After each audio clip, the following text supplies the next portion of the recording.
మీ family future కు safe investment అంటే లాండోరా the valley, కంది, హైదరాబాద్.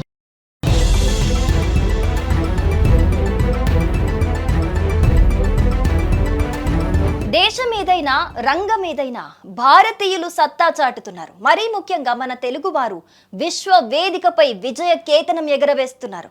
సరికొత్త ఎత్తులకు ఎదుగుతూ భారత జాతికి తలమానికంగా నిలుస్తున్నారు. తాజాగా లండన్ నడిబొడ్డున మన తెలంగాణ బిడ్డ సిద్దిపేట వాసి అరుదైన గౌరవాన్ని దక్కించుకున్నారు.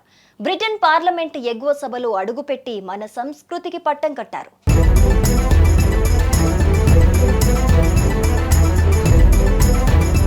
ఇది British parliament House of Lords. శతాబ్దాల చరిత్ర, రాజసం, గంభీరమైన వైభవానికి ప్రతీక. ప్రపంచమే నివ్వెరపోయేలా ఈ చారిత్రాత్మక సభలో ఒక తెలుగువాడు ఉదయ్ నాగరాజు అడుగుపెట్టాడు. బ్రిటన్ రాజు కింగ్ చార్లెస్ III చేతుల మీదుగా లైఫ్ పీర్ హోదా దక్కించుకున్న ఉదయ్ నాగరాజు అధికారికంగా సభలో ప్రమాణ స్వీకారం చేశారు.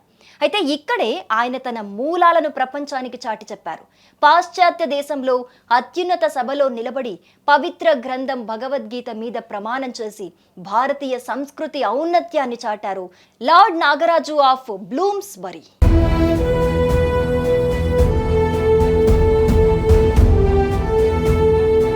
తెలంగాణలోని సిద్దిపేట జిల్లా కోహెడ మండలం శనిగరం అనే చిన్న గ్రామం ఆయన స్వస్థలం.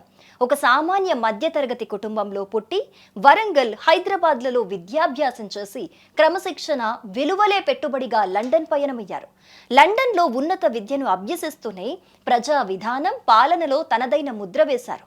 తను చదువుకున్న యూనివర్సిటీ కాలేజ్ లండన్ ఉన్న బ్లూమ్స్బరీ ప్రాంతానికే లార్డ్గా మారటం ఆయన కృషికి నిదర్శనం.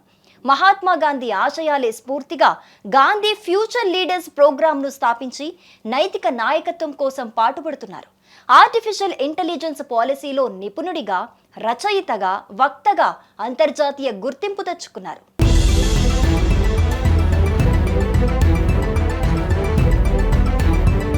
శనిగరం నుంచి లండన్ దాకా సాగిన ఈ ప్రయాణం ఎంతో మంది యువతకు ఆదర్శం. ఒక పక్క ఆధునిక టెక్నాలజీపై పట్టు, మరోపక్క అట్టడుగు వర్గాలకు సేవ. వెరసి నేడు బ్రిటన్ పార్లమెంట్లో మన తెలుగు గొంతుక వినిపిస్తోంది. తన ఎదుగుదలని తెలంగాణ మూలాలకు అంకితమిస్తూ భగవద్గీతతో ప్రమాణం చేశారు లార్డ్ ఉదయ్ నాగరాజు. ఇది కదా మన తెలుగు వారి సత్తా, ఇది కదా భారతీయతకు దక్కిన గౌరవం.